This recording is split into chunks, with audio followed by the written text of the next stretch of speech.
Hi, this is Ryan Law. I'm the current chair of the ASGE Tech Committee. Welcome to another podcast for an upcoming document published from our committee. The ASGE Technology Committee provides reviews of existing, new, or emerging endoscopic technologies that are likely to have an impact on the practice of GI endoscopy.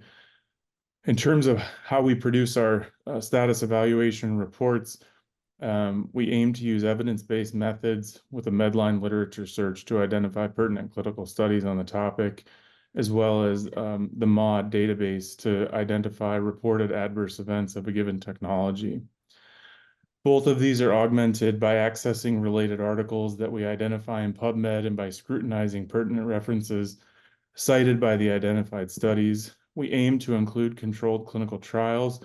However, in many cases, randomized controlled trials are lacking with endoscopy. In those cases, we use the best available data, including meta-analyses, large case series, preliminary clinical studies, and as well as expert opinion in some cases. The technical data on a given technology or technique is gathered from traditional web-based publications, proprietary publications, as well as informal communications with pertinent endoscopy industry leaders. The technology status evaluation reports are generally then drafted by 1 to 2 members of the ASGE Tech Committee, with the remainder of the committee reviewing and editing the document, often multiple times, to ensure that we're putting out a high quality product. Today we are going to talk with Mohit Girotra from Swedish Medical Center about an upcoming document that he co-authored along with Sam Hahn from Mayo Clinic on endoscopic vacuum therapy.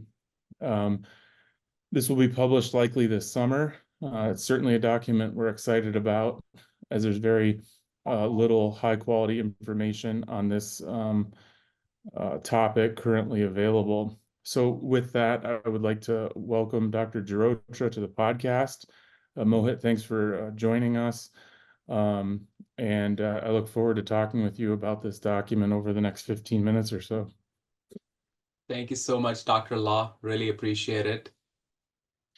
So Mohit, let's kind of start with a little bit of a 10,000 foot overview about why you and Sam and the committee at large felt that this was an important document to produce. Yeah, before I take a deep dive into that, I would like to express my gratitude to ASGE and all the members of the tech committee for supporting Sam and I to lead this technology document on endoscopic vacuum therapy. Thanks to you, Ryan, for your leadership as the chair of the committee, for your critical inputs, and Ms. Lauren Wilhoit for her continuous admin support. So why is this document important? This is the first document of its kind uh, supported by ASGE to dissipate knowledge regarding the techniques and nuances of endoscopic vacuum therapy that is currently being practiced only in selective hands, only in selective centers. And it is equally important for our GI community, therapeutic endoscopy community, as well as our patients to know about this technique. As that this is something that their interventional GI might have in their armamentarium to offer endoscopic management of perforations, leaks, and fistulae. That is the reason why we thought this was a really important topic for us to discuss. Yeah, I mean, I agree. I think that while there is a little bit of paucity of the literature for some reasons that we'll get into here in a minute, it's an important topic and certainly something that has a role for select patients. Absolutely. One of the things that's unique about this topic in general is there's essentially no real specific device or kind of technology that you can point to. Oftentimes, it's kind of put together with available material around the endoscopy unit. So I think it's unique that you and Sam had provided, guidance on what equipment can be used and then how to manufacture this within your unit. Can you speak a little bit to that aspect of kind of the the equipment and the technique that's kind of included within this document? Absolutely, absolutely. So, endoscopic vacuum therapy is rather novel. It's emerging field, and the data is still evolving, as you mentioned. So our document is not necessarily a systematic review, but rather a descriptive appraisal, I would say, of mechanism of action, technical aspects of the therapy, how the current applications in gastroenterology, data in support of it, as well as indications, contraindications, and a few points on the outcomes for our ASGE members. And as you correctly mentioned, we have incorporated a video to assist our members and readers to understand the technique and assembly of this equipment. So currently, endoscopically, we employ mechanical closure devices like through the scope clips or over the scope clips or endoscopic suturing or endoscopic stents for management of many surgical and endoscopic adverse events like perforations, leaks, and closures. But each of these techniques have their own technical limitations, and endoscopic vacuum therapy provides an additional robust tool in the armamentarium to manage many such conditions. So talking about the technology itself, Ryan, in this technique, basically we have borrowed it from our plastic surgery colleagues who have been using it for chronic wound management for many years, and now it is adopted in various specialties of medicine, including in GI. And what is done is a sponge with a airtight covering film is applied to a wound, which is then connected to a suction pump via plastic tubing to create a sealed system. And application of negative pressure then promotes healing of the wound, accelerates the defect closure from interplay of various mechanisms, including increasing the blood flow, local modulation of cytokines, resulting in neoangiogenesis or granulation tissue growth, removal of debris and microorganisms, and reduction of interstitial edema. But specifically in gastroenterology, the sponge can be attached to drainage tube, and then it can be endoscopically maneuvered to the defect site and placed either within the cavity called intracavitary or close by intraluminally. With application of negative pressure, the cavity then collapses around the sponge without the need for covering film to promote healing. And this sponge then needs to be exchanged out every 3 to 5 days for a few weeks until the cavity size decreases or the defect actually closes. So if if the readers go through our document, we have given a very step-by-step appraisal of how to go about this, including endoscopic examination of the defect, followed by NG tube insertion for the upper GI tract endoscopic vacuum therapy, NG tube insertion, and customizing the sponge size to the defect and to the orifice through which it has to be driven through, either through upper esophageal sphincter or through the anus, respectively. Fixing the sponge to the NG tube with the help of some suturing. We have videos pertaining to that.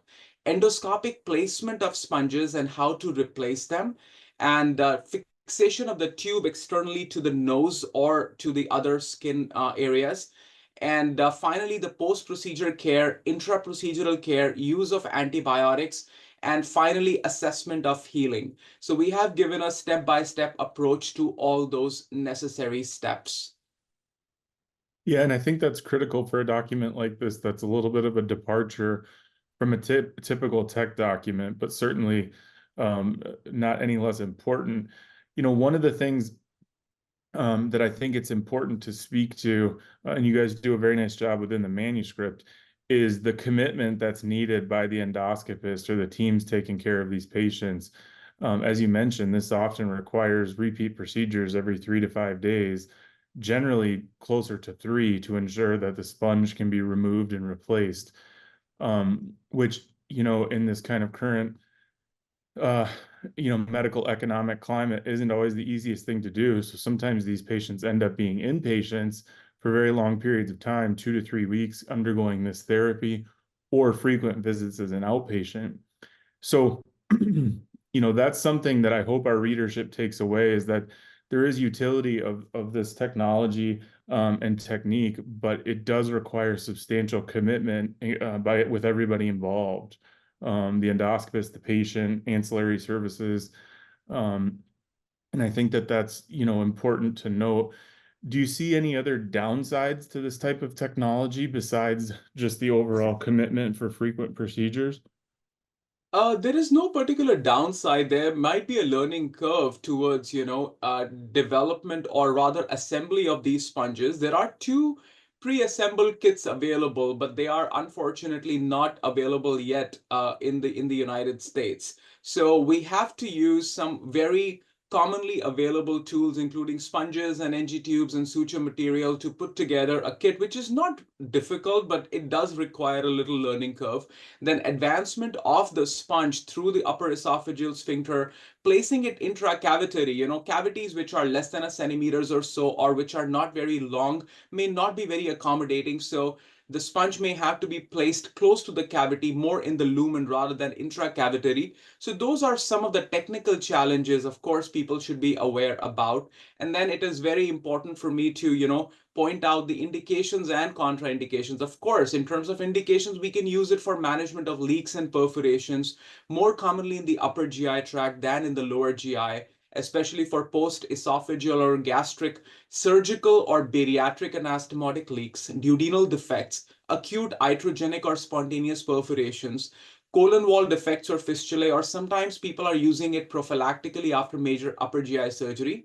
But it is important to understand not to use it in scenarios if the GI lumen is directly connected to the airway, when the vacuum seal wouldn't be effective, for example, in tracheoesophageal fistulae, or if there is a visible vessel close to the defect, because with creation of vacuum, there is a high chance of post-EVT bleeding, and that can be catastrophic. Yeah, I'm glad you touched on the indications and contraindications, because while this is a useful approach, it's not something that can be widely applied to every single patient we see, and it has to be carefully considered whether this is, the right approach in each patient. So I think that's important. Mohit, when you look at the document and with kind of broad strokes, what do you see as the key learning points or the kind of main takeaways that you want the readers to have when they finish this document? Sure. So I want them to pay attention to, the videos which we have provided for assembly of the kit, number one, understand, how this is done, and also, pay attention to the outcomes which we have briefly appraised in the document.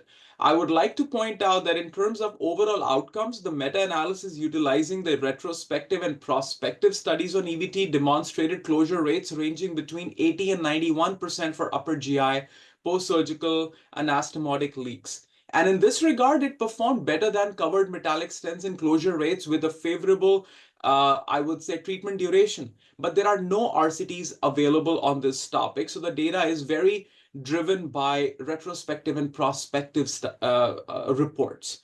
Similar results were achieved in management of iatrogenic upper GI perforations and spontaneous duodenal defects as well. But on the other hand, for chronic fistulae, for lower GI especially, which are more fibrotic, overall success rates were in the range of 50% only. And also in lower GI, many times bowel diversion is required to assist in adequate healing. So I would like to point out that, SEMS, the studies with the self-expanding covered metallic stents have overall high clinical success rates, which are between 80 and 90%. Of course, readership is aware that the main drawback is lack of cavity drainage external to the stent, which usually needs percutaneous drainage. And in this regard, one could argue EVT has an advantage by eliminating the need for external drain and offering higher success. But have to be very considerate that, this requires patients to be in-house for like 2 to 3 weeks or so, may require repeat stent exchanges, in addition to, the economic climate of keeping them in the hospital for this long. there is currently no CPT codes which are specific for EVT. So we have to use the 999 procedure codes utilized with some negative pressure wound therapy codes borrowed from our wound clinic counterparts. And one could additionally use a modifier 22 to reflect procedural complexity compared to standard endoscopy. But those are all the challenges. So as a takeaway, I would say it does add to your existing tools available, options available for management of luminal defects utilizing devices and instruments widely available in your endoscopic unit. The method itself facilitates drainage of cavity and reduces the need for secondary external percutaneous drainage while simultaneously providing environment for wound healing. But at the same time, disadvantage includes, multiple sequential procedures, patient discomfort. That is something we have to be aware of. Someone has to be with the NG tube for upper GI defect closures for like 3 weeks or so. And these are large bore. These are between 12 to 18 French tubes. So that can be very discomforting as well. And reduced oral intake because of intentional occlusion of the GI tract is something we got to be aware of. Yeah, those are all outstanding points, and critical for anybody kind of embarking on this within their practice. Mohit, again, I want to thank you and Sam for putting a super high quality document together, one that is unique for our committee, unique for the ASGE for that matter. And I think that it was very well done, and you guys actually did it in quite a short period of time, which was even more impressive. So with that, thank you to you and Sam. Thank you for joining us today and answering some questions on today's podcast. And we appreciate your efforts on the committee. Thank you so much for this opportunity, ASGE and Ryan. With that, we'll wrap up today's podcast on endoscopic vacuum therapy. And to our readership, this will be something in an upcoming ASG document, likely later this summer. Thank you all. Thank you so much.